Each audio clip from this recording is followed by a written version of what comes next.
Did you know that you were using the concept of fractions when you were around 2 or 3 years old? Trust me, you were. So watch this video to know more about it. Let's imagine it was your birthday and you received lots of chocolate as a gift. So what happened?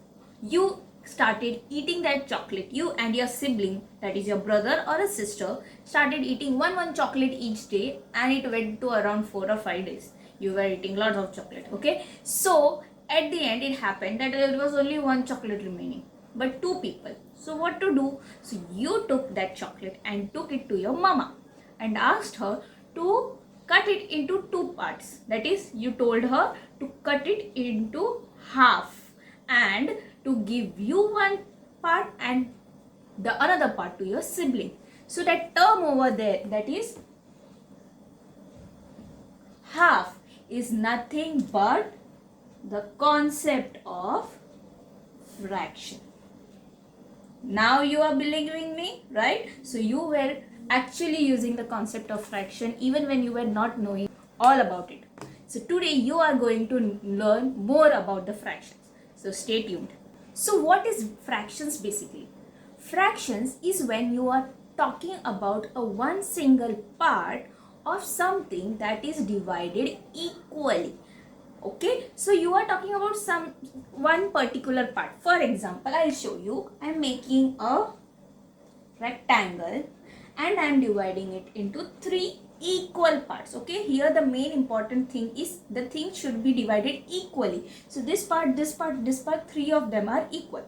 Okay, now if I want to talk about this shaded part, so what I'll do is I will represent it in the form of a fraction. Now how is it? You are going to learn. First you will see how many total parts are there. 1, 2, 3.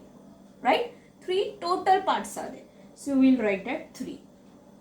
Okay. Now about which part we are talking? We are talking about the colored one. Right? So how many parts are colored?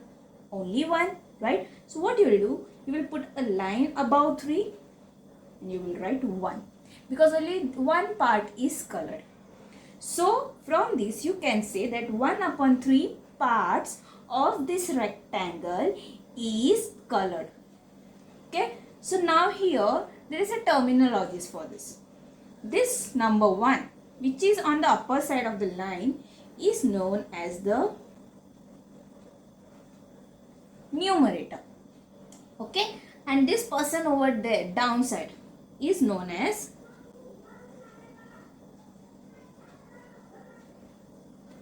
denominator. Okay, now sometimes it happens that when it is a new concept, kids tend to get confused. Okay, so don't worry over here.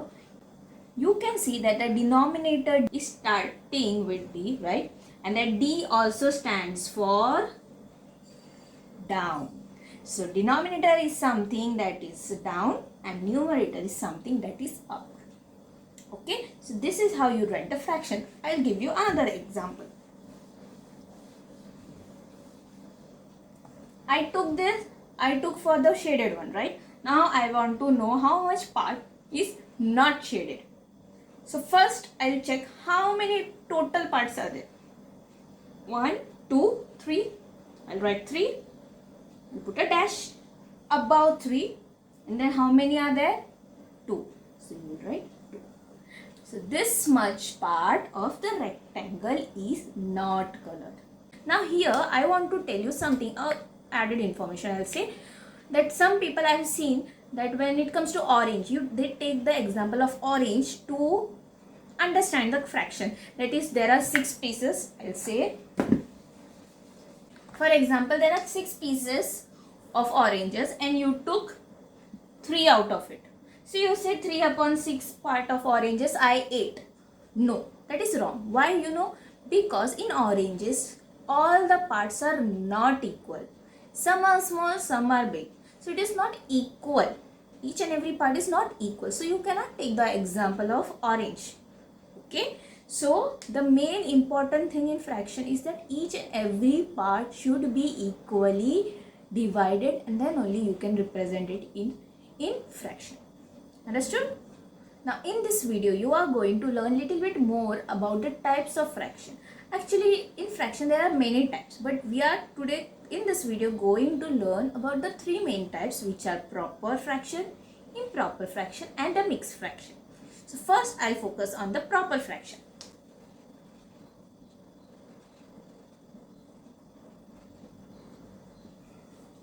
So what is proper fraction?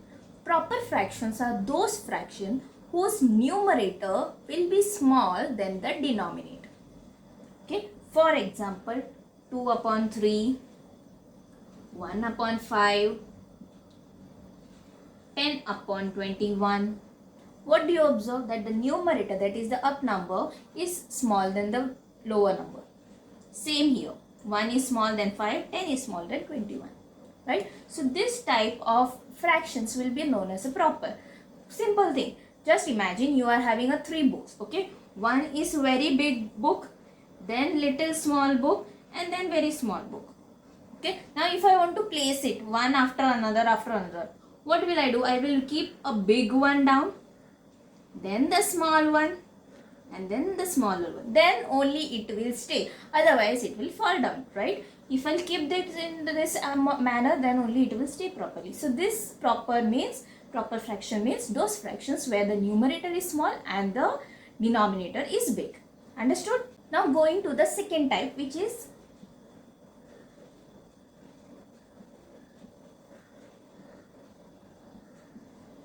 improper fraction. Improper means what? It is the reverse of the proper fraction. In this, the numerator will be the big one and the denominator will be smaller one. For example, 3 upon 2, let's say 10 upon 7, or let's say 7 upon 4. So here what do you observe? That the up number is big and the lower number is small. 3 upon 2, 10 upon 7, 7 upon 4. Here everywhere the numerator, that is the up number, is big and the lower, that is the denominator, is small.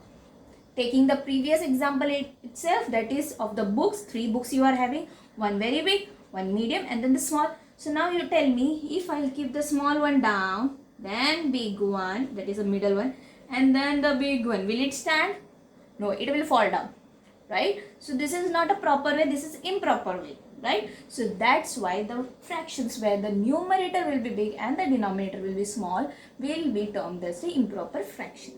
Now the last fraction I will be focusing in this video will be of the mixed fraction.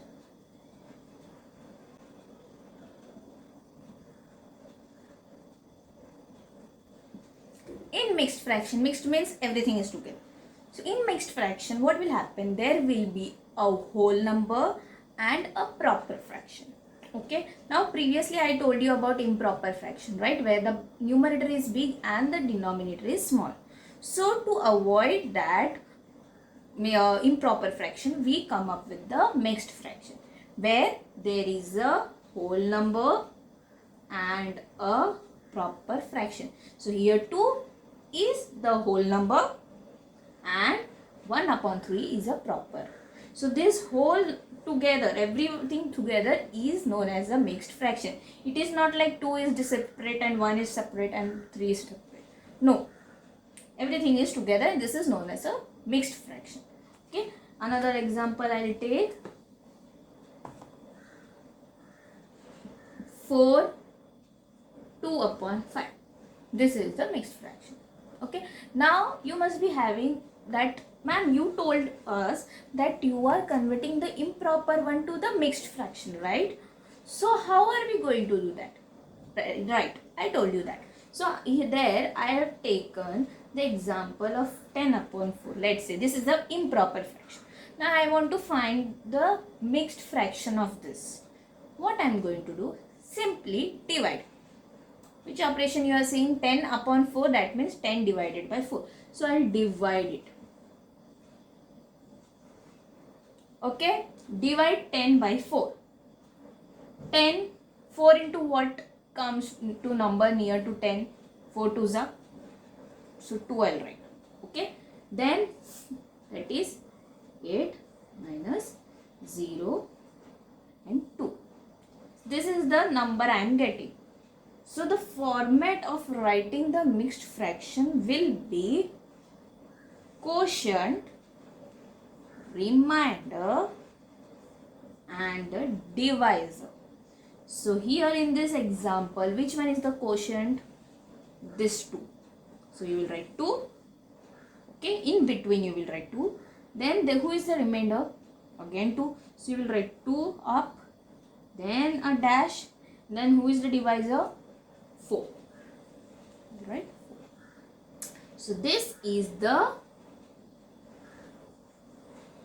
mixed fraction for 10 upon 4. Understood how to find the mixed fraction of the improper one? See the format. It is quotient, then the remainder will come up and then the divisor. Okay, I'll take another example. Don't worry.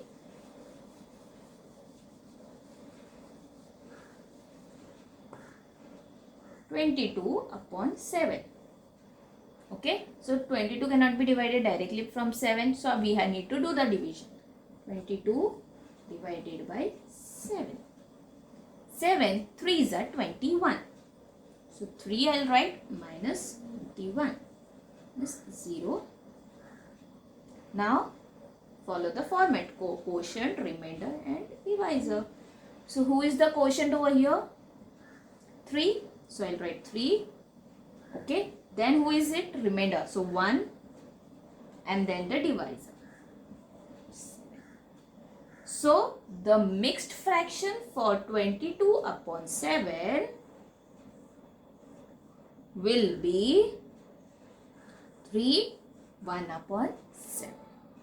Understood how to find the mixed fraction of any given improper fraction? Yeah, so this was all about a small intro of fraction in this video.